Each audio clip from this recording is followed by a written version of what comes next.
Thank you so much for being here. So welcome to this presentation from Hugo's desk. Today we are going to jump right into it. We're going to be talking about working from home for creatives. This is going to be a do-it-yourself studio guide. This presentation is brought to you by BenQ and of course by Hugo's desk as well. Now, this is going to be quite a lot of things. I hope you can bear with me.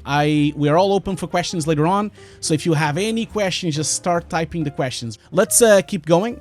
So my name, for those of you that don't know me, I am a director and visual effects supervisor. My name is Hugo Guerra. I'm from Portugal originally. I'm actually from Porto. Currently, I don't really live in Portugal anymore. I am living in London. I've been here for 11 years and I've been working in the industry for 20 years.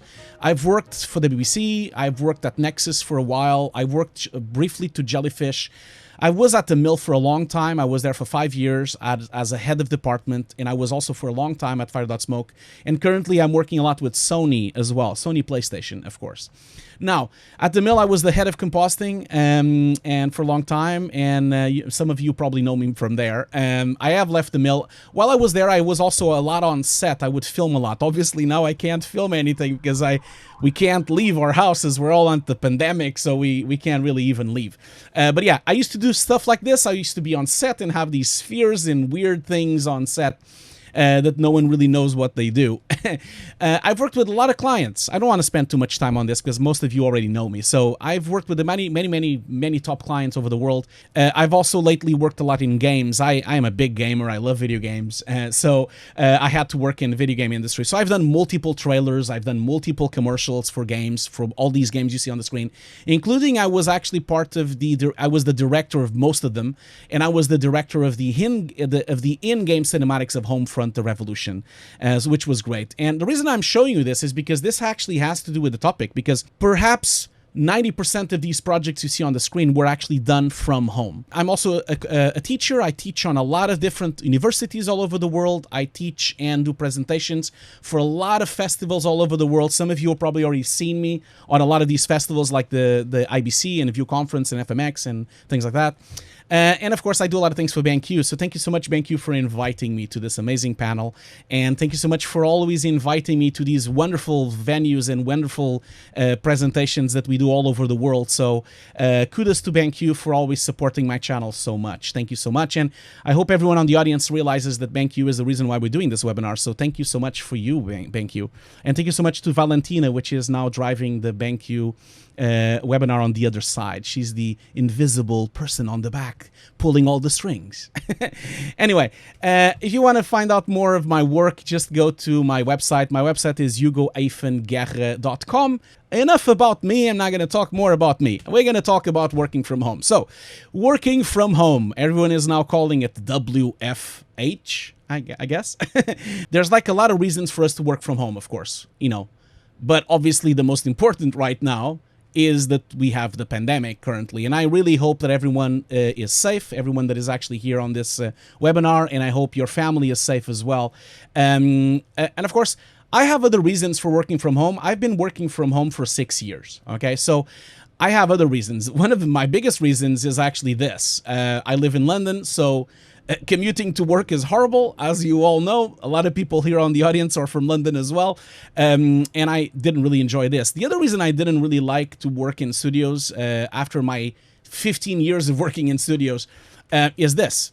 As you all know, working inside a studio, especially if you're working in commercials, you get a lot of this. You get a lot of more to the right, more to the left, and you get a lot of moving toilet seats around. And I kind of got fed up of it because if I work remotely, they are just remotely, you know, they're not really next to me, which is great. Anyway, there's a lot of misconceptions. A lot of people think that working remotely is this. This is not working remotely, at least not for me. You know, working remotely for me is like having a proper studio, just like when I was working inside a company.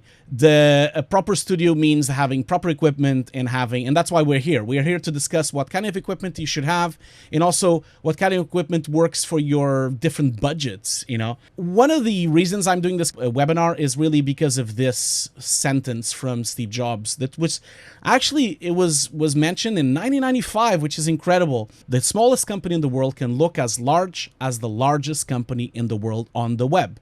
And that is really true, especially for my company. You know, my company is run from here. It's my home. It's where I am actually sitting now. This is my office, and I run this company. I've been running it for 6 years, and sometimes I have 20 people. Sometimes I have 10 people. Sometimes I have 5 people working with me. All of us working remotely all over the world. The other sentence that really drives me to work from home was something that one of my favorite science fiction authors wrote in '74, before I was born. And he actually said, they will make it possible to live really anywhere we live. He's basically, by the way, he's talking about computers. What he did here really was that he basically foreseen internet, really. That was what the cool thing about this. And he basically said, they will make it possible to live really anywhere we like. Any businessman, any executive could like almost anywhere on earth and still do this business through a device like this. He's talking about the computer.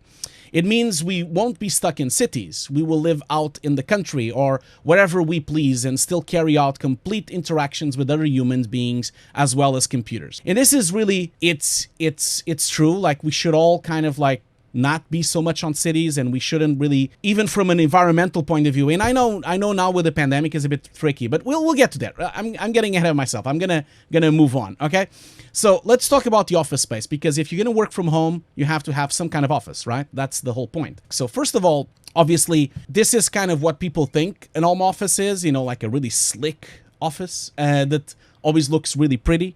It doesn't really work that way, but I kind of gathered these photos from the web because I was kind of curious to see how an home office for people is, and it's really far from the truth. Although it's funny because for years and years, people have been working remotely on other industries. For example, like people have worked remotely on the sound industry for a long, long time. People have their own studios where they record albums, they do all sorts of things. So it's funny that we are now debating the working from home, but so many other industries already done it so long ago.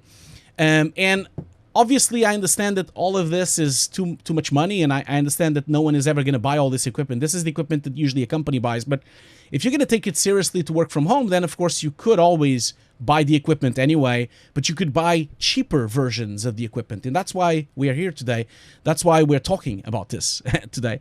Obviously, I don't know if Victor Perez is online, but if Victor Perez was online, I am sure you would tell me that this is the way to go. This is his home studio. Obviously, this is not a home studio, not for me.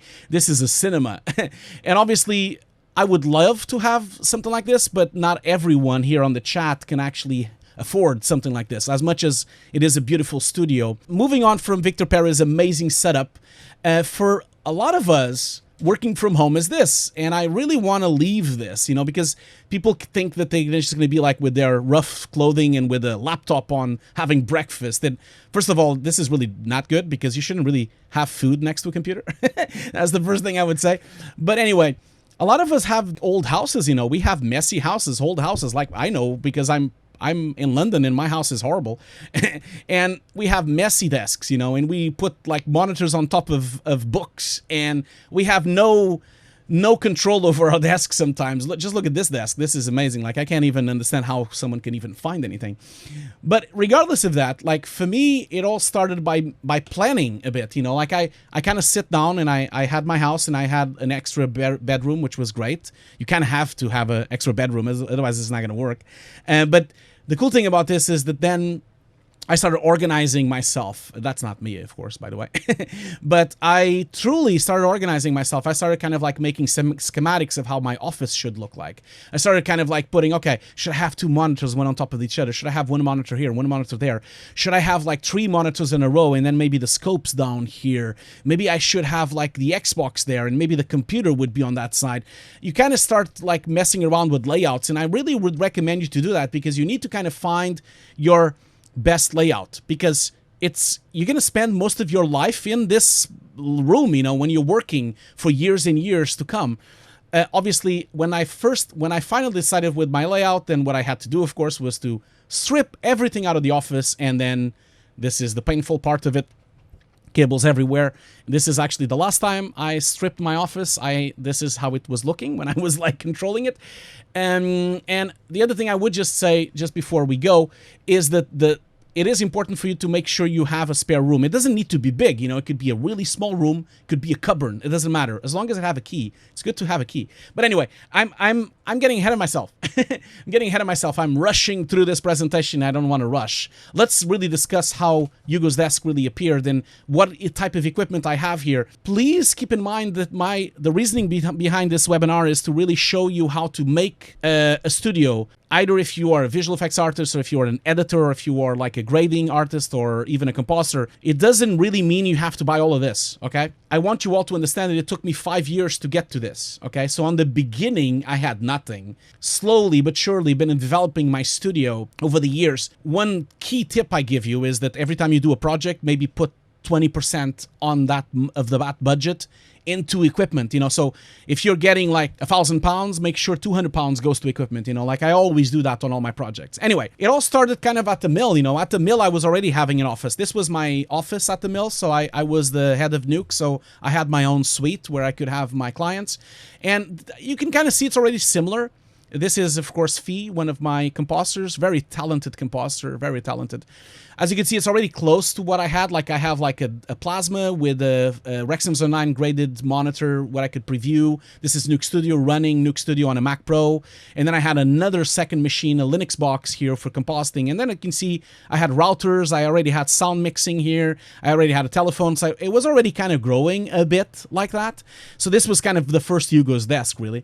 But obviously I left the mill, and when I left the mill, I had no equipment. So I bought a laptop. That's what I started with. Hugo's Desk, believe it or not, started with a laptop 5 years ago. And this is why I'm showing you. I'm showing you this story because I want you to understand that you don't go directly to this, okay? You never should go directly to this. What you should do is you should advance step by step. I got a laptop, and of course, I was traveling a lot. I was doing a lot of presentations for BenQ. I was doing a lot of presentations for the Foundry. So I started, like, you know, mounting my laptop on hotel rooms, you know, so I would have the TV on the hotel room as my second monitor, for example. I would have, like, you know, a sound card so I could record audio for classrooms. I would have, like, you know, a way, like, I would set up on any hotel, really. I would have an external rate system so I could play back the clips. Although this laptop was very slow, I could at least have a rate system so I could play back the clips in real time. And slowly but surely, it was working, but, you know me, like, you just have to be better, right? And that didn't really work for long, because I did one project with that laptop. I did the Just Cause 3 trailer with that laptop, but I kind of dropped it and said, okay, enough is enough. I'm a professional now, so I've left the mill. Let's get a real computer. So the reason 2013 comes and I bought a Mac Pro, not really because it's a Mac or a PC. I'm software agnostic. I use Macs and PCs and Linux. But the reason I bought this was because this is, for me, in my view, the fastest laptop that exists, right? So this is a laptop for me because it's so small, and so I can carry it, you know? And the cool thing about this is because this has 12 cores, which no laptop has, not yet at least. It has 128 gigs of RAM, which practically no laptop has, really. And it can also run triple boot. You know, I can run Linux, macOS, and Windows on it, so I'm completely flexible with everything. I started using this on offices, on meetings. I started carrying it with me for events. I would start carrying it to other places, and I would always do the same thing. I would always use, of course, the cheapest monitor that I could ever find, which was the Wacom tablet, the Syntex. This is the old one, the 19-inch, that still has HDMI in. They don't have HDMI in anymore, which is, it's a shame, because this is also very good to play PlayStation 4. Anyway, I would then pack it up. It would be like a package. I could pack up and open and close and open and close and go to my meetings. I would carry the computer on this spherical bag, which would be what I would do on a carry-on, and then the rest would be the carry-on as well. And of course, the bigger bag is not a carry-on, of course. Now, obviously, I also, at this stage, I started getting a professional video card, so I got an Ultra Studio Mini monitor, so I could do Thunderbolt into HDMI, so that I could preview my video preview into the plasma of the hotel. We're going to get back to this, don't worry. And sometimes I would get a bit out of myself. Sometimes when I worked at Ubisoft, I would take all my equipment there. And that meant that I would be completely portable with my Hugo's Desk studio. So I would have, you know, in this case, we have two BenQ monitors here, a Blackmagic vector scope, and then two rate systems, and then, of course, the Mac Pro, which is not on the screen. So that would be... obviously, at some point, I kind of figured, I can't really be traveling this much, you know, I have to kind of like start traveling not that much. And so I Stuck around my office. I'm so sorry for the horrible photo that I have in my first office, but this is my first London office after I left the mill. This is my spare bedroom on my house. I don't do my office here anymore. But as you can see, this is already the starting point. I have already a BenQ monitor here. I have like a viewport, it's a Dell monitor. And then I have like my Mac Pro with my RAID system. I have like my Wacom tablet, and it's already kind of starting, with my consoles here. It's already kind of starting. It's a desk. It's a little bit of a desk. But obviously it evolved. I moved the room to a bigger room, and I started having more monitors. I kind of like thought, okay, for me to preview this, I have a professional monitor here, but I might need to have a TV. So I did a lot of different things at this stage. Like I was experimenting. I was experimenting with my layout. How would I work? This was one of my first layouts, which has scopes as well.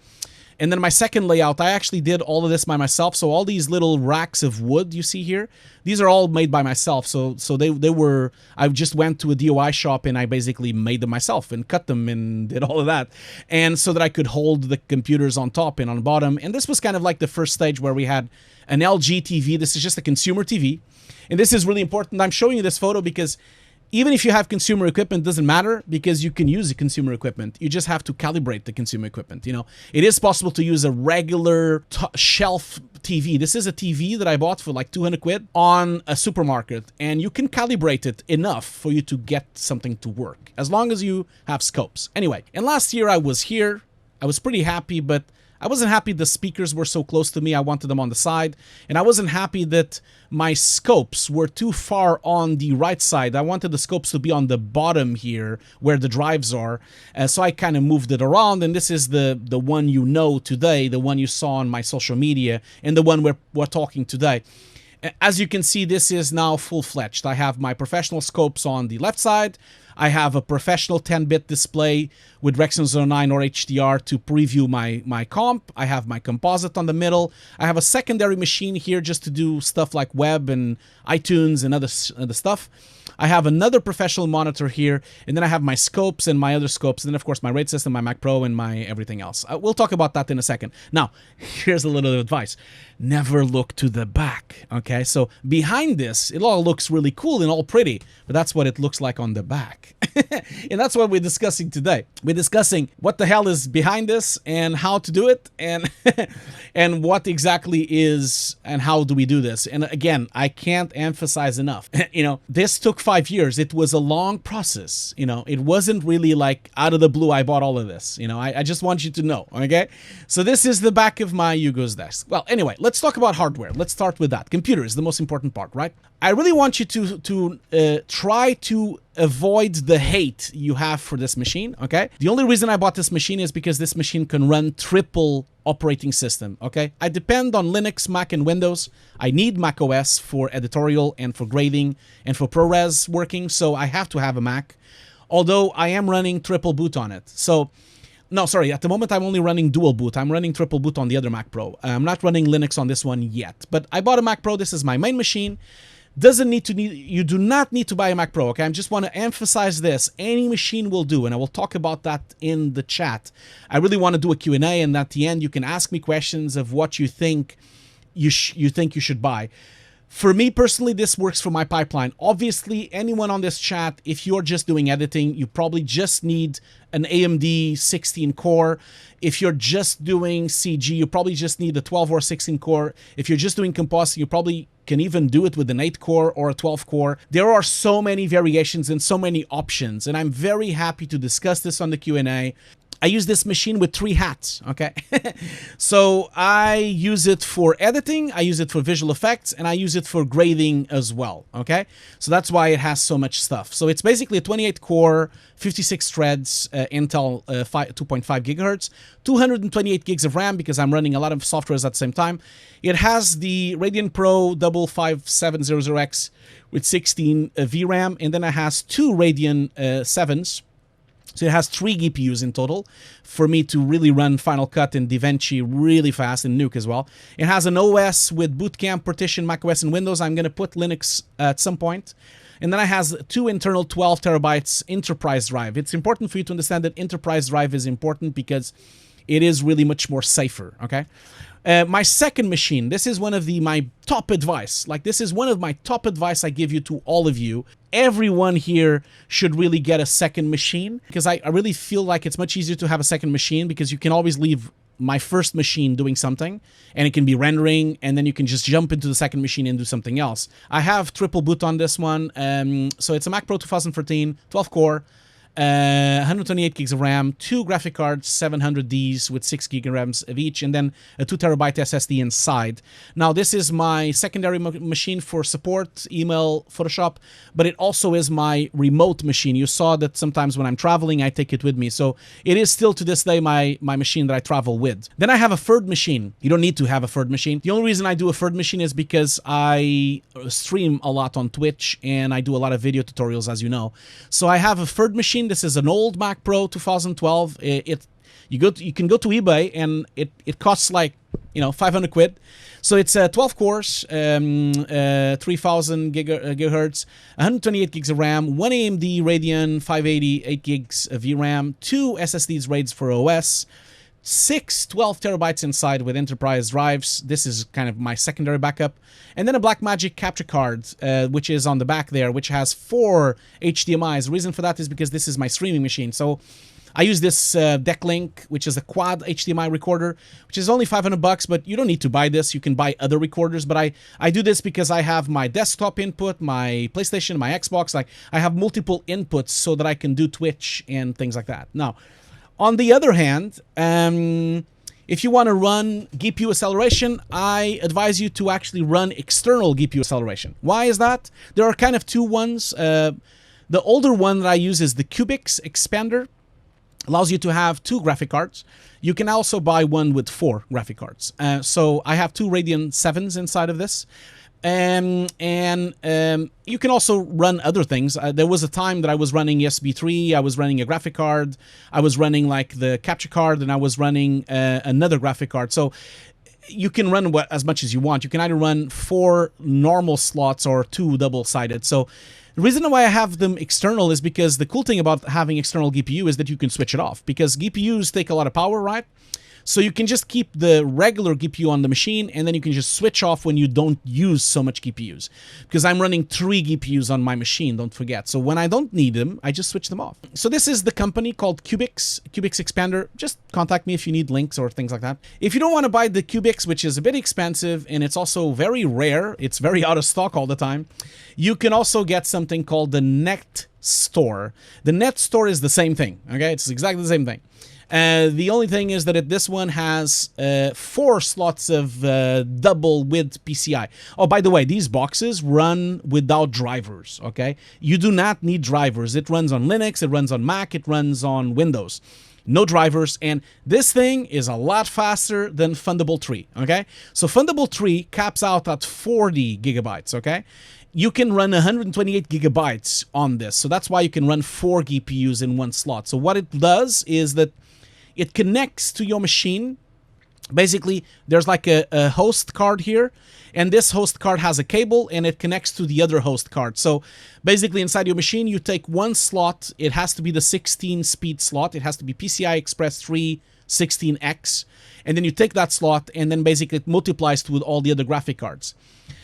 Obviously, you don't have to. I really recommend you having multiple GPUs. I do. But if you don't want to buy these boxes, you can always just put multiple GPUs. Like, for example, the Mac Pro has 4 slots of 16X. So I can have 2 Radeon 7s. I also have the stock Radeon 580X. And then I also have the Afterburner card. So you could do that. You could just, if you have a motherboard that can sustain, and that's one of my advices here, you should always get a motherboard that has multiple express slots, and they have to be separated enough for you to be able to actually have multiple graphic cards so they don't touch each other, okay? So as you can see here, they are not touching each other so that they have wind to them. By the way, another thing maybe you don't realize, but if you run Windows, you can actually run both graphic cards, because, for example, I'm running dual boot, right? So I am actually running an AMD card for macOS, and I'm running an NVIDIA card for Windows. You can do that. So if you really need CUDA, you could run, that's why I love running dual boots and triple boots, because then I can have best of both worlds and I can have as many operating systems as I want. But that's because I'm just like an efficient guy. Anyway, I am talking way too much. I'm sorry about that. So let's move on. Monitors, second best thing, right? Hardware was very important. Second best thing for me is monitors. Monitors. As you know, I run BenQ monitors. No surprise there, because BenQ is doing this webinar. So I do love BenQ monitors. Ever since I left the mill, has been what I've been using for a long time. It doesn't need to be BenQ, okay? You can run, of course, any monitor you want, but there's a couple of caveats. You kind of want to search monitors that work for you. We'll get to that in a minute. I'm running 3 monitors. I have the PV series, I have the SW series, and I have the PD series. So the PV series is specifically for video production. I use them because they have pure Rexon 9 100%. I use them for previewing my commercials. Then I use the SW321C, which is a brand new monitor. Mostly use it for photography and use it for my desktop for Nuke, and it also has HDR Plus as well, which is great for playing games and also to preview, not to reference preview HDR, but at least to preview it. And then I have my third monitor, which is the monitor I use on my trash bin small Mac Pro, just for web, office stuff, They all run, like, because I like to be very, very efficient. And as you can see, I have 3 of them. I have like the 3 desktops here. Like, one is like a video preview, as you can see on the middle. Then I have like desktop, and then I have another desktop here, and then I have like another video preview. And I like to swap them around depending on my task, okay? So if I'm doing video, I'm doing other things. So for me to swap them around, I have to get 3 switches, okay? Very important though, when you run switches, you need to make sure your switches are really high quality. So you want to go and get switches that can run 444 full quality 444 uncompressed signal at 60 hertz, because a lot of switches out there are 422. They're not 444. I just wanted you to know that. So anyway, I run 3 switches. I have one which is the 8-port HDMI switch, which runs all my gaming rigs. Then I have the Atlona, which is my professional 444 HDR chroma sampling 444 for 60 hertz, and this is my Juno, which allows me to plug most of my connections into my computer so that I can swap them around. And then I have a splitter. This is a splitter that was really cheap. It's a splitter that splits my image for 4 different monitors. And it also runs in 444, 60 hertz. It's very important for you to always make sure you have full quality for everything, okay? Okay, so then of course I have a couple of switches because some monitors don't have enough HDMI, so I have a couple of switches, bidirectional switches here and there.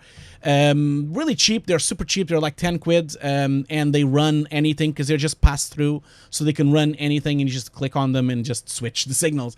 I also have some a USB switch for the audio card, okay?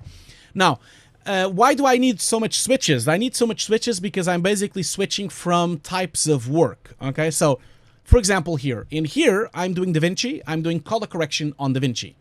And for this situation, and by the way, this is a clip from a culinary video, a cooking video that I'm doing now. My wife just opened her YouTube channel for vegetarian and vegan recipes. So if you want to go and check it out, it's called Garlic Greens and Companies. We just started it. I'm helping her with it.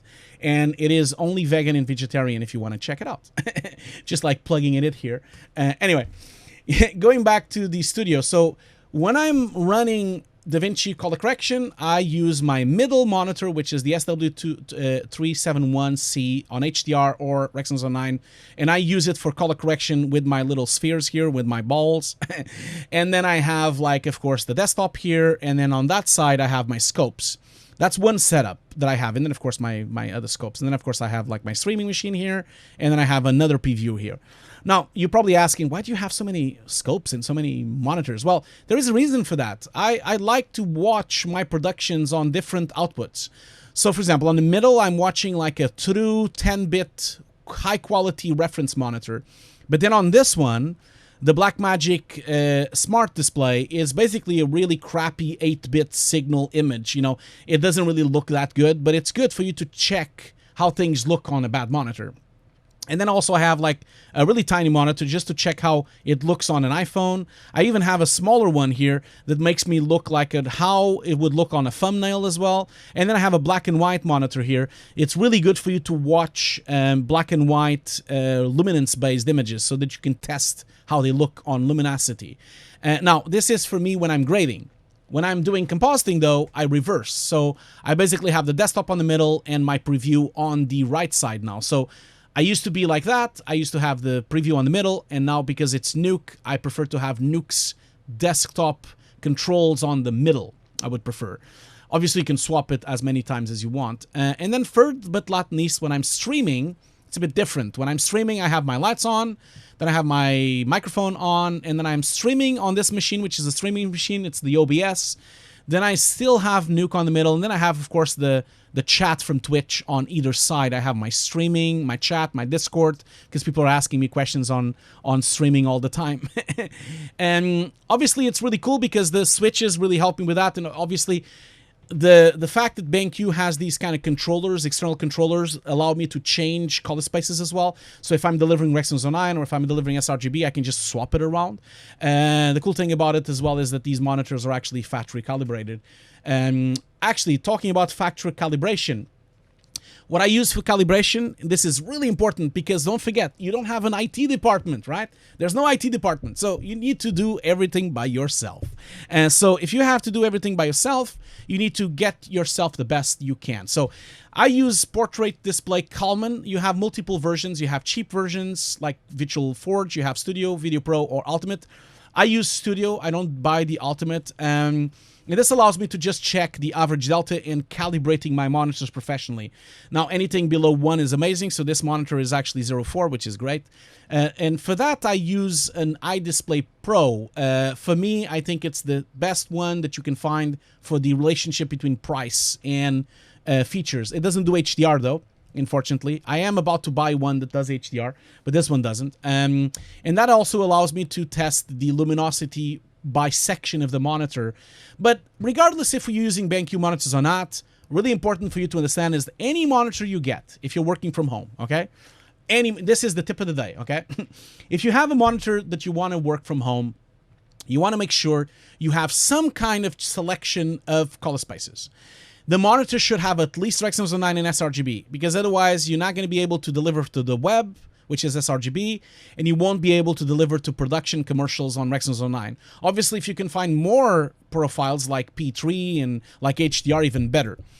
And also, the other thing I would ask you, and this again, like I said, it could be any monitor. It can be a BenQ monitor, it could be a Dell monitor, it could be like an Asus monitor. It doesn't matter, as long as you can find that it has total control over brightness, contrast, sharpness, gamma, color temperature, hue, saturation. You really want to control it, otherwise you won't be able to calibrate it. That's the thing.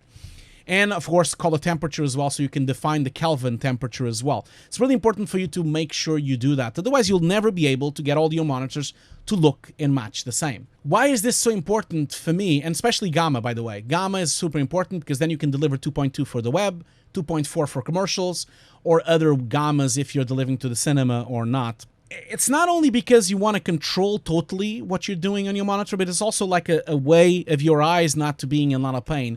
I have optical nerve damage because of my, crappy monitors I had all my life, and I really would advise you to get some good monitors instead. So reference monitors. Very important for you to kind of think about reference monitors, and this is a big thing on the industry because a lot of people think, oh, why would you use reference monitors? Well, I use any monitor as a reference monitor, but it's important to understand that I use it separately. I use it with a video card. So if I'm running DaVinci or Nuke, I'm actually running a video card to output the video. Why do I do that? I do that not only because it's easier for me to see full screen playback, because it's easier for me to spot problems, but it also allows me to have 10-bit, 12-bit versus 8-bit if I want to preview it. Now, I have run multiple graphic cards and multiple video cards in the past. My favorite right now is the Ultra Studio 4 Mini. Why do I love the Ultra Studio 4K Mini? because it's so little tiny. Look at that. It's next to little Mario here and everything. It's like little tiny, and it works, and it shows me a little thumbnail, and it has little numbers and an SD and a volume slider, and it has buttons. I love buttons. But the cool thing about it is that because I love it because it has SDI, it has HDMI 2.0, not 1.4. This is one thing you need to understand. You need to make sure your monitor has HDMI 2.0 so you can run HDR at 60. Otherwise, if it's a monitor with HDMI 1.4, it does not, it only runs at 30 Hertz, okay? And this one also has component in. That means I can have analog in. That means if I want to capture VHS, if I want to capture Betacam, or if I want to capture any old console, I can do that as well. That's why it's my favorite so far. And it's portable. I can take it with me. I can take it with me on the road. On the back here, I have HDMI loops. And then, of course, I don't have anything on the component yet. And it's all driven by Thunderbolt 3. Now, why is this so important? It is important because people need to understand that they cannot preview video content on a regular display, a computer display. Why not? Because video content has multiple formats. You know, sometimes you're delivering 23.986 frames per second. Sometimes you're delivering 25. Sometimes you're delivering 5994. Sometimes you're delivering 2997. Sometimes you're delivering DCI. Sometimes you're delivering, 24. Sometimes you're delivering PSF 2997. So all these formats, video formats, including interlaced formats, which sometimes I get as well, interlaced. All of these can only be read if you have a monitor that can play these these actual signals, okay? That's why running a video card is so important, because if you don't run a video card, like one of these, one of these Deck Links or Ultra Studios, or it doesn't need to be Blackmagic, but Blackmagic is the cheapest one. If you don't run an actual card like an Intensity or an Intensity Pro or an Ultra Studio or a Deck Link, you will never be able to reach these actual precise frame rates and the precision of not only sRGB, but also Rec. 9 and also IUV, which you cannot even run on a regular display. So that's why especially me, I'm delivering a lot of times to editorial, I need to know all these formats. Like just last week, I delivered to Amazon Prime. And I had to deliver to Amazon Prime on SDR, on HDR, on Rec. 9, and on sRGB. And I had to deliver on 2997, I had to deliver on 30, I had to deliver on 24, I had to deliver all these formats. And without having a video card, I can't deliver those formats, That's why I use a video card. I've been using a video card, guys, for 15 years, okay? All the way back to a Matrox video card. Anyway, you can buy any. For a long time, I was buying the cheapest one that exists, which is the Decklink Mini Monitor 4K. It's the cheapest one that exists. How do you calibrate all of this, though? If you're running any computer monitor that can actually connect to those signals that I just told you about, you want to make sure you calibrate them, okay? So I use a DVDO Avid Lab 4K test pattern generator. Why do I do that? I use the pattern generator because I want to make sure I am calibrating the monitor manually, okay? So obviously this is really expensive. You don't need to buy this, okay? I bought it because I'm running so much productions through it. If you want a really cheap version, you can just buy the Forged Video Blu-rays. They have an HD version and they have an HDR version. These are benchmark Blu-rays, so it allows you to basically benchmark and correct and calibrate. You can find them on the website Spears and Monthly, Hand-Forged Video. These are Blu-rays that have a lot of color charts and benchmarks for you to actually calibrate your screens if you don't have access to this thing, okay, which is a pattern generator. Then, of course, we talk about the scopes, and a lot of people don't really know why I do scopes. I do scopes because I want hardware scopes. Obviously, these are most expensive ones. I have 3 choices for you: the expensive version, the not so expensive version, and the cheap version, okay? The expensive version is hardware scopes. Why do I like hardware scopes? Because it allows me to actually view my video in real time without using the hardware. So basically, my computer is not processing these scopes, I have all the power of my computer and I can just run the scopes through it. The other cool thing about it as well is that any signal can go through it. So, for example, if I want to watch the scopes on a game, if I want to watch the scopes on a TV show, I can connect to it. And like I said, I have a black and white version, a color version, and the scopes. Now, if you don't want to buy these real scopes, you can always, and by the way, you need a video card for this to work. You can always go to Drastic Technologies Limited, which have a software that does the same, which is called 4K scopes. It's not cheap. Like this one is like, I think, 700 pounds. This one is like 400 pounds. You still need a video card to run the display, but a couple of years ago I was using it. So I was running a video card input on a Mac Mini so that I could, basically what I did was I just got a Mac Mini. You can just get like a really cheap PC with a graphic card input, like with a video card input, and then run the scopes through there. And it's really professional scopes for you to kind of color correct and everything. Anyway, if you don't want to buy any of them, the most cheap one is the $100 scope box, okay? Scope box is $100. It runs all the scopes you need. The cool thing is that it has two functions. You can either run it through a graphic card, to a capture card, so you can import the signal with SDI or HDMI if you have a video card on the computer, or if not, you have a link. There's a software link. So if you're running DaVinci, Premiere, After Effects, or even Final Cut, it actually runs directly on the computer without the need of a capture card. Obviously, it takes a lot of CPU power, but most of you have really fast Threadrippers. I'm sure you can kill this thing really easily. The coolest thing about the scopes for me as well, there's other softwares out there, obviously. You can look for other softwares. You don't need to look just for this, and because I believe this specific cheap one is only Mac OS. I think it's only Mac OS. So you would have to run it on Mac OS, but there are other options on Windows as well and on Linux as well. The cool thing as well is that it also has a timing waveform, so that means you can see the difference on luminance frame by frame, which is really cool. Now, to add all that up, I also have a sound card. I know it sounds so 90s that I have a sound card, but I do. I run a sound card because it's preferable than just using the audio that comes on the motherboard. I prefer to have total control over my inputs, okay? So in here, I can control all my different computers, all my PlayStations, all my video cards, and control the volume of them, including outputs with two headphones if I need to test the sound with two people on my studio.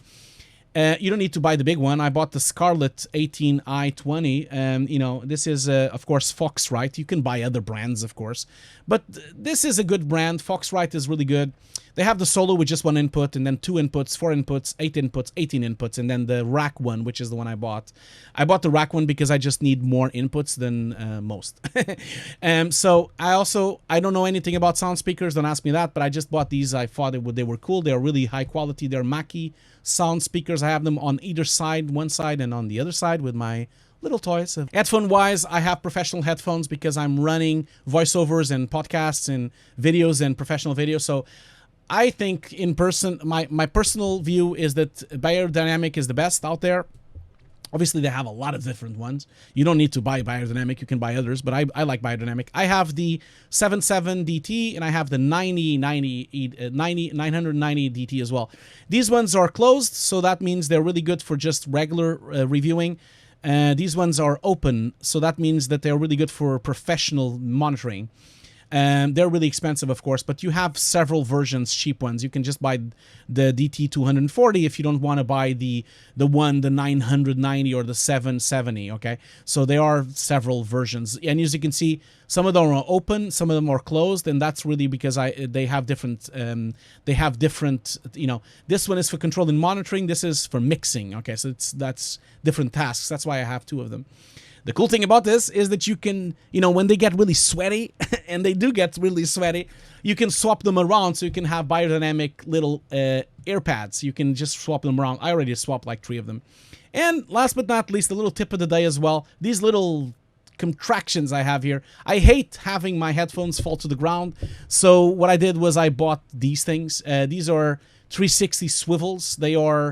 I just bought them on Amazon. They are clear lock headset stand holders. And they're just cool. They just rotate and you can connect the cabling into it as well. They're really cheap. They're like $5, I think, or $7. Anyway, let's move on. Storage. Storage, what do I run here and what should you run? I'm running a RAID system. I'm running a LASSI 12 big. My main storage, 48 terabytes of storage. And then I'm running also a secondary storage, which is the CallDigit T3. You saw them on my travels. I was carrying them around the world. Now they are my secondary storage. So I have this RAID connected to the trash bin, and this one connected to the new Mac Pro. So basically, I like the LASSI 12 storage because it's really fast. That's why. And also the CallDigit is also really fast. Now, how fast is it? Like the LASSI can run about almost 2,000 megs a sec on read, almost 1,500 on write, almost, which is more than enough for you to play back anything, really. Now, if you're really, really serious like me on caching, on DaVinci, Nuke, Resolve, on After Effects, if you really need a lot of caching and maybe even simulations, everything, I would advise you to have an external, like an actual PCI card for blades. These work on Windows, Linux, or Mac. This is the High Point one on the top, and the one on the bottom is the Sonnet. These are basically 16 full-length speed PCI cards that can run 4 M2 SDI SSDs, okay? So you can run really fast. My favorite is the iPoint SSD7101A1. That's a mouthful. They run Windows, macOS, Linux. Why is my favorite? This is my favorite one because it's hardware, okay? So because it's hardware, if you have a RAID system, it keeps the same RAID on Windows, Mac, and Linux. If you run the Sonnet, it's software rated. So if it's software rated, if I boot to Windows, I lose my RAID. So it is better to have hardware RAID. Now, these are just running 497 EVOs, and they run around 10,000 megs a sec on read, and they run around 8,000 megs on write. Now, the reason I have them here is because now I can play back 8K on HDR, 10-bit, and I can play HD without even sweating. And it's like, it's crazy. It's nuts how fast it is. Obviously, you don't need to do these kind of things. You know, as you can see, I have like these hard drives, which are hard drived. If you wish, you can use a network drive. I don't like it because network drives are much slower. They never really reach the speed I want. So I prefer to run faster hard drives. For backup, I use, of course, Dropbox as my frozen backup. But I would also advise you to get some tape backup. This is really cheap. It's LTO is a standard for backup. We are currently on LTO 8. This one is the older one, LTO 5, which is 3 terabytes. The new one is 12 terabytes, I think. So each tape is 1.5 terabytes uncompressed and 3.0 terabytes compressed. They're really cheap. They're like 15 quid. And you can record them on these really old recorders. You just need to buy them used, and then you can buy a cleaning tape, so you can clean it. It's like a VHS tape. But the cool thing about this is that it really lasts a long time. If you keep these tapes on a well-organized house, they can probably last 30 years, maybe 20. I bought it, again, eBay to the rescue. eBay, I find most of my stuff on eBay. This is really cheap. It's like you can find it for like 200 quid. This one was 200 quid, this actual Dell recorder. It's like 10 years old, but it doesn't really matter. You know, internet. Really quick tip here. If you are serious of working home, you really want to take it seriously to a point that you have 2 connections. Why do I have 2 connections? Because I want to have a backup connection, okay? So I have 2 fiber connections. I have a business fiber connection and I have a consumer fiber connection. They're from 2 different manufacturers and 2 different brands so that they don't connect. And then, of course, I have certain computers connected to one of the fiber, other computers connected to the other fiber, depending on what I'm doing. Then, of course, I have like an internet switch with 10 gig. 10 gig is really cool because it runs around 340 megabytes on write, around 200. This is a bit slow because I was doing other things, but it runs really well on the network, so I can connect all my 3 machines so they all can read through that hard drive. Now, also another device would be Spitify. Spitify allows you to basically merge the connection. So that means that you can merge these 2 routers as one. So that means instead of each of these do 300 megs of download and they do 20 of upload. So that means I can do 600 of download and 40 of upload. And that's amazing for London, okay? Some of you live in London and you know how hard it is for internet here. Now, pipeline. I'm not going to talk about the pipeline a lot because I have so many videos on YouTube about that. I talk on Twitch all the time about that. My pipeline currently is like this: Nuke, Mari, Redshift for rendering, Final Cut, Houdini, Photoshop, Maya, Modo, Ftrack, Nuke Studio, Skype, and Dropbox. That's my pipeline currently. And Ftrack is the way I preview and send to clients all my reviews so they can give me feedback. And I use Ftrack Studio to track my productions so that I can have my teams. Like I said, my teams sometimes run to 20 people. So, input devices, really important. I currently use an LED keyboard. Why do I use an LED keyboard? I really would advise you to use LEDs because you can see them on the dark. That's the main thing. Editor Keys sells keyboards for almost every software except Nuke. sad face. But they sell it for almost one. This is the Final Cut one because that's the one I use for editing. I also use Stream Deck. I use Stream Deck for shortcuts while I'm streaming. As you can see here, I have my timer, my intermission, my web chat and everything. But I also use it for clips. And I also use it for Nuke. So when I'm grading or CC, I have like certain shortcuts to it inside Stream Deck. Now, this is not new. Like if you look at this guy here, this is Joe Diana. I found this on online. And as you can see, he has a really nice DaVinci Resolve studio here. And look at this. He has 1, 2, 3, 4 Stream Decks. And he has a ton of different things on the Stream Decks. Look at that. That is really cool. I didn't even realize until I saw this that you could actually run so many Stream Decks at the same time. If you want, I've never used it, but you can also use Loop Deck. Loop Deck is really cool because you can use it as a shock shuttle.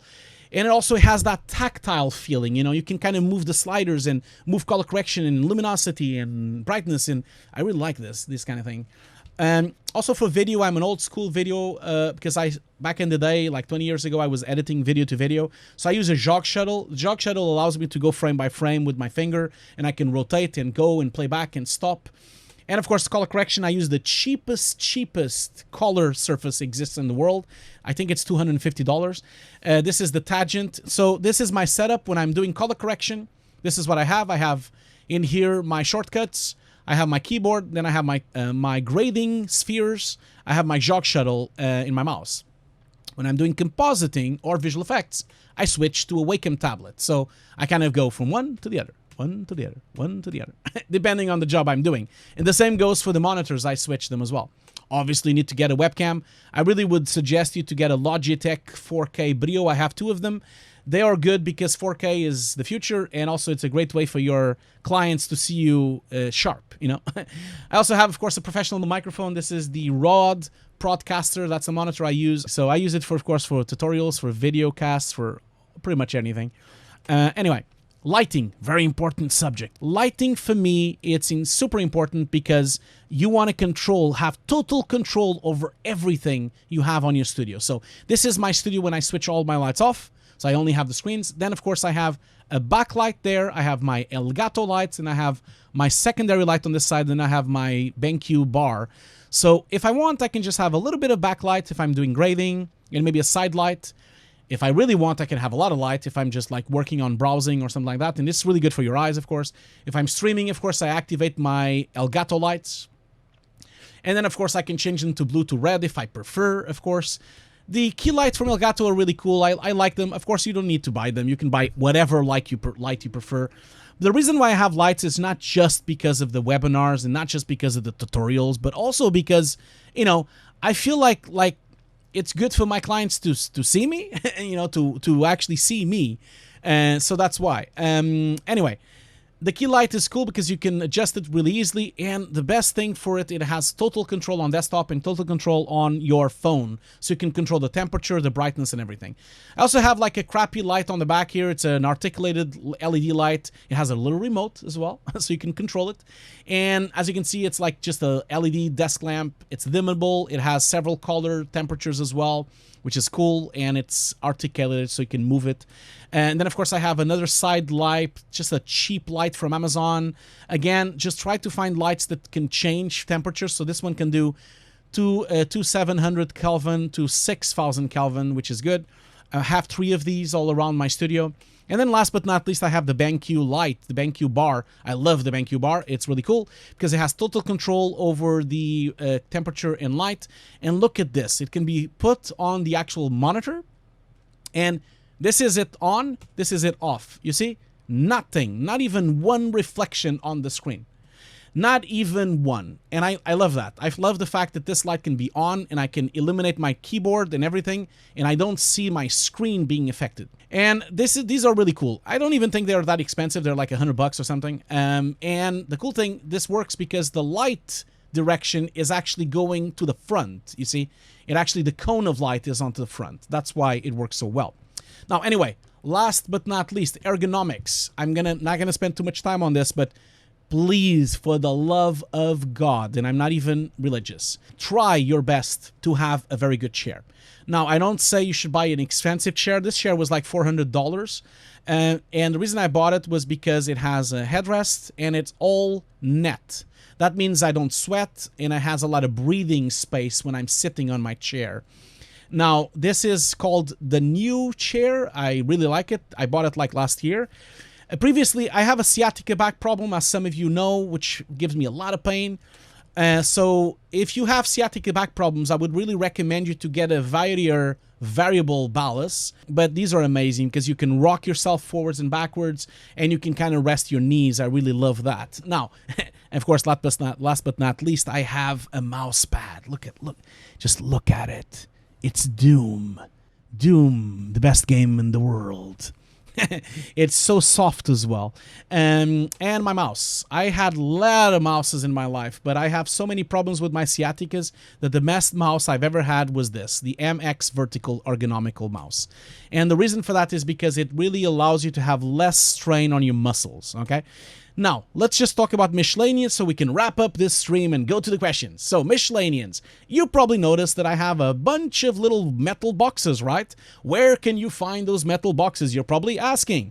Well, I find them online, on eBay. Again, eBay is always the best. So, there's a shop on eBay called All Metal Parts. I can guarantee you that I don't get paid by them. And they have everything professional for 19-inch racks. You should know the industry standard is 19-inch racks. So you can buy shelves. You can buy also rack boxes on different sizes. 10U, 2U, 24U. You can buy multiple of them. And that's how I make these little rack boxes. I can put my displays in. Because I live in London, I have such a tiny office, I can really optimize my space by having, for example, the scopes below the monitor. So that when I'm looking at the monitor, I can look at the scopes as well. And as you can see, they are all customizable. I can put I can route mount my network. I can route mount my connections. I can mount everything really on them. And the cool thing is that they are all so flexible. I can mount them on top of each other. So you see, this is 1, 2, 3. And I can keep going on top, of course, if I wanted to, which is really cool. And they also allow you to rack mount like sound cards. And because they're metal, look at this. Look at this little DIY tip. You know these little really annoying SD card readers? This is the SF Fast 2 card reader from my Blackmagic cards. I just put like some little magnetic stickers on it, and boom, it's attached. It never will leave that place. It's boom. Also, don't forget electricity. This is really tricky. You really need to be careful because I have so much stuff here. I have 2 UPSs. UPSs is a way for you to, if your power goes down, the computer keeps going, you know, at least for a couple of minutes. I have one UPS on one side taking care of one of my Mac Pros, and I have another UPS taking care of my other Mac Pro. So it's really, of course, complex. You have to be almost like a scientist to try to get this to work. But please, for the love of God, do not do this, okay? This is not going to work. This is going to be a fire alert, a fire hazard, so be careful. And also, this is not good. Please try to not to do this. So I would advise you really to research a lot about electricity. Maybe even get an electrician with you. Maybe even measure the electricity. I do that all the time. I use these LCD measures of electricity to see what my sockets can do. And then I do a lot of calculations, and I calculate how much, you know, PlayStation is 150 watts, the PlayStation 3 is 88 watts, and then the monitor is 50 watts, and then the computer is 1,000 watts. Like I start to connect to my sockets on UK, which are 3,000 watts each. So it's really important for you to calculate and split the wattage. Then, another really big advice. Make sure you get cable ties and get Velcro cable ties. They're like £7 and there's 60 of them. As you can see, if I didn't put Velcro on this thing, I would lose my mind. So I Velcro everything. I can attach everything. Obviously, once you attach everything like this, it becomes really organized because nothing is loose on the floor. But you need to start thinking about labeling things. Otherwise, you don't know what it is. So I label everything. I have labels everywhere. Not to mention I have like a little basket tray on the back of the computer.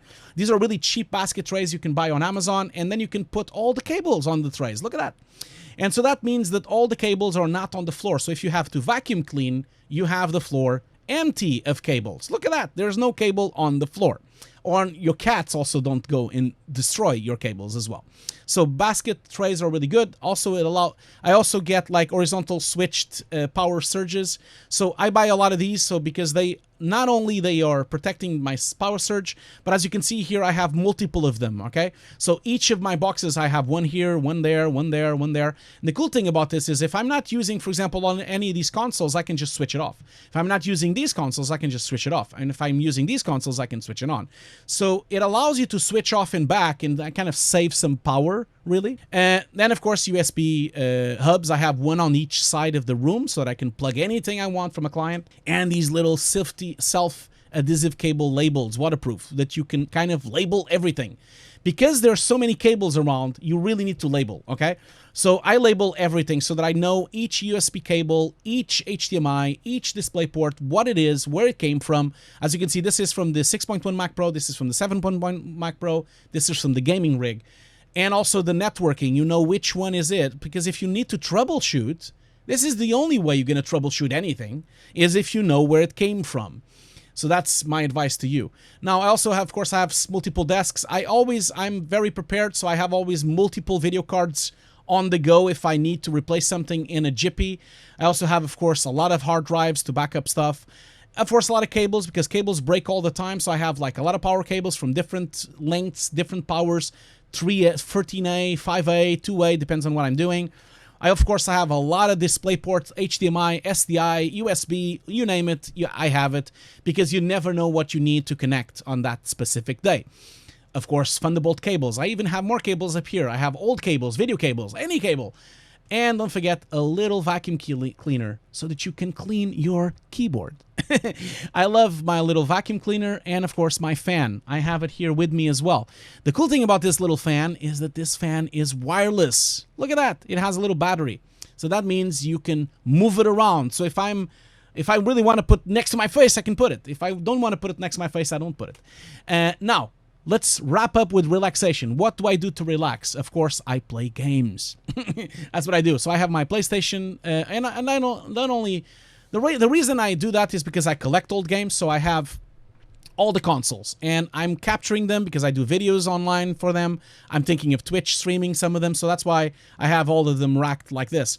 So on the top, I have my PlayStations 4, 3, 2, 1, and my Wii, and then I have my Sega Saturn, my GameCube, my Panasonic 3DO, my Dreamcast, my Sega Mega Drive, Mega CD, and 3DX combo, my Xbox original, and then I have like the Nintendo 64, the Jaguar 64, the Amiga CD32, the CDI Philips. I'm the only person in the world that has it. I'm joking. And then I have, of course, the Switch and the Wii U and my little micro consoles as well, which I love, and my little micro PS1. On the bottom there, also, of course, I have controllers for all of them as well. And I know this is really geeky, I know, but this is how I chill in my life. I chill like this, you know? And then, of course, I have this, which is a really cool thing. It's called the FrameMeister. This converts an analog signal from all these old consoles into digital. So it converts SCART RGB into HDMI. Obviously, I have so many old consoles, I had to get a custom-made SCART switch. And this I found online. I found this guy here online. I think he's from Germany, I think. And he's selling these Hydra SCART routers. So you basically can have 16, 22 SCARTs all in one go. Now, on the other side of my desk, I have my books, and they're all related to my work. So I have my lenses, my cameras.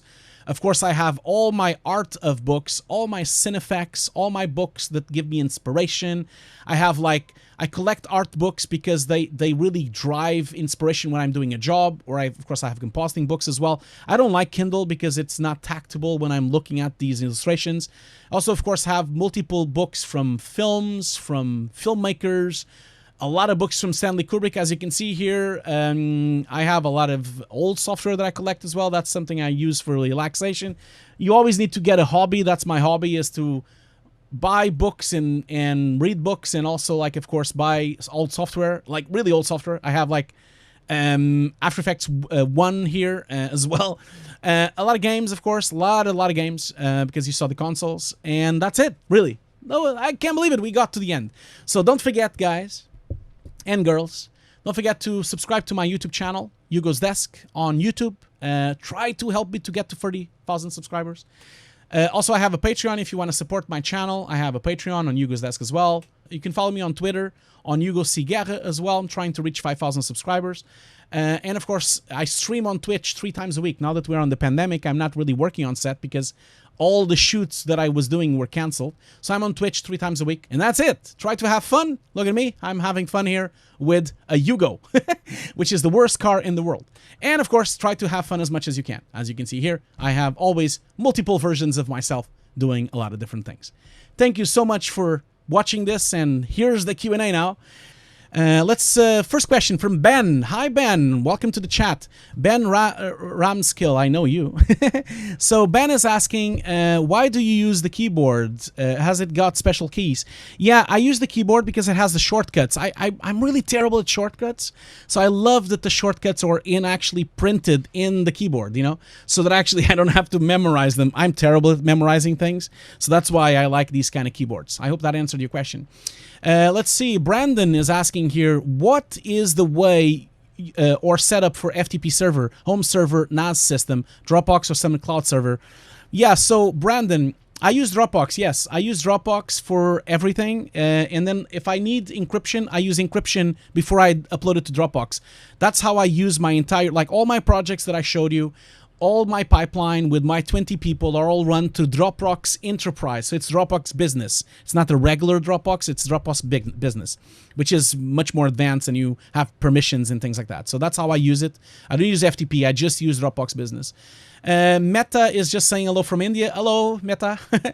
I have a question here from Anar. What kind of monitor do you use for looking luminous channels? The one on the right bottom. Yes, it is. I use that one for luminosity and for blue channel only. I do. I really like to do that. Obviously, I can do that on the Viewer on Nuke as well or on DaVinci as well. Have a question here from Anna Tronci. Suggestion for calibration on BenQ monitor for 3D and VFX. Do you use Palette Master and calibration tool? So yes, so if I have a hardware calibrated monitor, I use Palette Master. Yes, I do. If my monitor is not hardware calibrated, then I use my own calibration tool, and I use the one that came installed with the iDisplay from X-Rite. So you can use the X-Rite software on the hardware BenQ, but it's better for you to use the Palette Master because it's BenQ's own software for hardware. And then because if you don't use the Palette Master, then it's not hardware calibrated. It's only software calibrated. That's why. Hope that answered your question, Anna. So let's see. Az is asking, I'm planning to extend my laptop monitor into a second BenQ monitor. Which BenQ monitor do you recommend? I have a GTX 1050 Ti, by the way. Well, I don't know. It depends on how much your budget is. Like if you have really low budget, I would say that you probably want to look into maybe a designer monitor because they're cheaper. Maybe look at the PD2720. Or if you have a little bit more cash, maybe look at the SW271, which is a photography monitor. Shabuam Tomar says, what is the alternative if I can't afford a Mac? Yeah, man, you didn't hear me right. Like I've never told anyone here that they should buy a Mac, okay? Never. Like I bought a Mac because I use Mac pipelines, but you can buy a PC. It does not need to be a Mac, okay? I just want everyone to know this on the audience. You can buy any machine you want. I am completely OS agnostic. I don't care.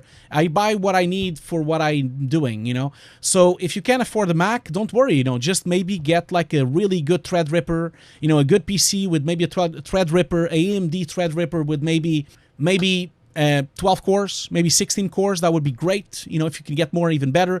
Try to get at least 64 gigs of RAM, you know. 64 gigs of RAM is kind of the ballpark, especially if you want to run 4K. GPU-wise, I would tell you to get at least a 1080 Ti, maybe get a 20 like an RTX 2060 on RTX 2070, or if you can afford it, a 2080 or a 2080 Ti. Depends on, you know, how much money you have, of course. Let's see here. Josh is asking, what is driving the Blackmagic scopes? So the Blackmagic scopes are driven by the graphic, like the video card. So the Blackmagic video card that I was showing, you know, the Decklink, either the Decklink or the Ultra Studio, it outputs an SDI out. So the SDI out goes from that video card into the scopes of Blackmagic. Milan is asking, how loud is the Mac Pro can be? Is it annoying on high loads? No, it is not. Like this thing is completely noiseless. You don't hear anything. I can guarantee you. It's below 50 decibels. Even at full speed, you cannot hear it. What I do hear is the external box that I have here on the side, the one that has the 2 Radeon 7s. Those I can hear, but those are the Radeon 7s, which are really noisy. But the machine, it's like silent quiet. The trash bin is so much more noisy, so I really like it as well. Nikhil, hi Nikhil, hope you're well. He asks, is the Mac Pro and BenQ monitors the best setup for VFX color grading and editing? No, not really. Like, BenQ are really good monitors for anything, really. But I don't think you need a Mac Pro for that. No, you can really, really get a PC. I actually think right now, for the money, you can really get an amazing Threadripper from AMD and get a really good Windows 10 machine to run all of those things. Only if you really can afford, you should get a Mac Pro, and if you really need the Mac Pro pipeline, because I run Mac Linux and Windows, and that's why I'm running a Mac Pro. But you do not need to get a Mac Pro, no. But a BenQ monitor for sure. For me, for VFX, the best ones for me at the moment are the SW series, the photography series, for sure. Do you, like Theodore asks, do you have any protection for your eyes? Yes, my glasses have like a special coating for blue. So you see that they're a bit green. They have like a special coating to protect you from the screens. You know, that's why I use the glasses. Let's see here. Hi, Hugo. Millis is asking, what is your daily schedule? You do many things. How do you organize time? Well, I organize time very poorly. I organize time very poorly. Like, I try my best, but I organize my time when I, wake up and I check my emails and check my social media, and then I work for a couple of hours. And, then I kind of like, go and do my webinars and my, currently, as you know, Milos, all my on-set supervision was canceled, so I can't really do any of that because it's been postponed because of the pandemic. So I'm literally just home doing streamings right now. So Theodore asks, do you actually have a cat? I do, yeah. I have 2 cats and a dog. Yes, I can't show them now. They're not here, sorry. But yeah, I do have 2 cats and I have 1 dog as well. Let's see here. Theodore asks, do you always switch to the new version of the programs? No, Theodore, I do not switch to the latest versions. I always am 1 version behind. So right now, I just about now switched to Nuke 12. I never really go and switch right away because otherwise I might break my pipeline. I have a custom-made pipeline, which we haven't talked today. My pipeline to make folder structures and to make everything else. But I didn't talk about it today because I have talked about it a lot on stream, so that's why. Let's see here. So Mikael asks, what machine are you rendering on? So I'm running on Windows. I run Redshift with the NVIDIA graphic card. So what I do is I boot to Windows on this Mac Pro, or I boot to Windows on the other Mac Pro, and then I can run Windows on it. What do you think of these really, really wide monitors? Well, ChanMax, I don't really like them because of one thing. I love the fact that you can have a big timeline. That's nice. But I don't like the long monitors because they're not 4K, and I prefer 16:9 4K because it's the standard for everything we deliver, So that's why. So Imansu Rashput is asking, hi Hugo, which monitor would you recommend to buy from BenQ? 10-bit monitor, under budget, £1,000. If you only have £1,000 to spend, you should look into the PD27 series, okay? The PD27 series, they're not hardware calibrated, but they are 10-bit, and they are very good, and I think they are 800 quid, I think. So they're just about. I have a review on my YouTube channel for that monitor, so maybe check my YouTube channel. I do have a review on it as well. Noah is saying, thanks BenQ for sponsoring this presentation. Thank you so much, Noah, for saying that. Thank you so much. I'm sure they love to hear that. And I also want to thank BenQ for inviting me for this. So Noah is asking, any tips on cable management? Well, you saw my cable management. So Noah, the most awesome. Noah is saying, the most awesome Portuguese person talking about hardware. Thank you so much for saying that. Thank you so much for saying that. You're so kind. You're so kind. Let's see here. Debar Pan asks, which system do you prefer for Maya in Nuke? So for Maya, I use Windows. For Nuke, I use Mac OS and Linux, okay? I prefer, like, Nuke is running really fast on Linux, much faster than anything else. So Nuke runs faster on Linux, then it runs faster on Mac, and then it runs faster on Windows. Maya, I would say Windows, because you really want to take, you can also run it in Linux, of course, but I wouldn't advise you to run Maya on Mac. It's not fast enough. Yeah, so Chen Max says, what cooling solution you have? Well, I live in London on a really, really crappy house, so I don't have aircon, no. I just open up my window and I have some fans here next to me, you know, like, it's not too bad. It's London. You don't really have that much of a heat wave. Let's see here. Chan Max says, how to calibrate different monitors and displays to look the same, since not all monitors display use the same ISO. Well, that's the thing. That's why you calibrate them. You calibrate them so that they have the same LUTs and so that you hardware calibrate them. If you have hardware calibration on the monitors, you usually can match them. That's why I've managed to do. I managed to match them, you know. Oh yeah, I forgot to mention about the speakers. So Giorgio is asking, so the speakers are not too loud for sure since Toyser can stand on it. Yes, they're not too loud. I forgot to mention one thing about the speakers. The speakers were holding on top of these little foam panels, and that's because of the vibration, you know. Although, Giorgio, the toys do fall off sometimes. They do. So Rashput is asking, would you recommend Quadro series over RTX for Nuke? No, I would not. Like, Nuke doesn't care if it's an RTX or a Quadro, at least not now. I hope it does someday, but it doesn't care right now, so it's indifferent. I would say get an RTX so you can play some games, you know. And also processor from Intel. Yeah, well, Nuke does work really well with workstation processors, and that's the thing I would say. I forgot to mention that on the actual talk, on the webinar. I prefer to buy professional workstations like HP workstations or Dell workstations or Mac Pro workstations because they are configured for professional components. Although right now, like, I think there's no way you can beat an AMD Threadripper. You should just get an AMD CPU. They're the best. They're like by far the best. Intel has no chance on them, you know. So Rasput is asking, what is your experience with graphics on AMD? I have no problems with AMD. Nuke works really well with AMD graphic cards. So he's also asking, why grading prefer to keep dark? So they prefer to keep dark because when you're grading, especially if you're grading film, you need to realize that people are watching the film in the cinema, right? So if they're in the cinema, they're watching it dark. So we need to grade to darkness so that they can watch it on a dark room. That's why, okay? Kartik says, you have a great personality. Thank you so much for saying that. Thank you so much. Let's see here. RN Sur asks, do you prefer sitting or standing? Well, I did used to have a standing desk, but I now prefer to sit, you know. Let's see here. A lot of people here, Morrissey saying, thank you so much to BenQ for hosting. He says, thanks BenQ for hosting. It's cool to see more supports for artists, not just for famous game streamers. Thank you so much for saying that, man. Thank you so much for saying that. So Diogo Stives is asking, where do you find more creative freedom?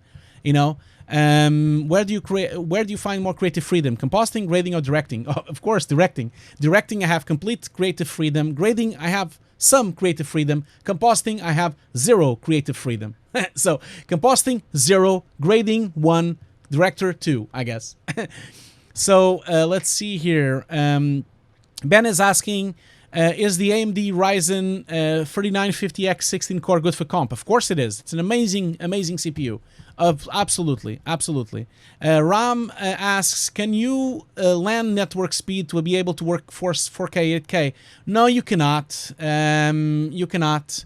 You really need to like run local rate systems. That's why I run local rate systems, because you can't really like run 8K or 4K through network. It's impossible. It's impossible.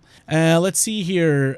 Tomar is asking, GTU RTX versus Quadro. Well, Quadro has advantages though, like for graphic fidelity and memory bandwidth, and especially if you need a lot of VRAM. Most of the Quadro, like you can get a Quadro card with 48 gigs of VRAM, okay? And you can't really get a gaming card is limited by 16. You can only get a Radeon 7, 16 gigs, or you can get an RTX 20 Ti, 2080 Ti with 11 gigs, 12, I think it's 12. So if you need a lot of VRAM, especially for really big frames, you need to have 48 gigs of RAM or 32.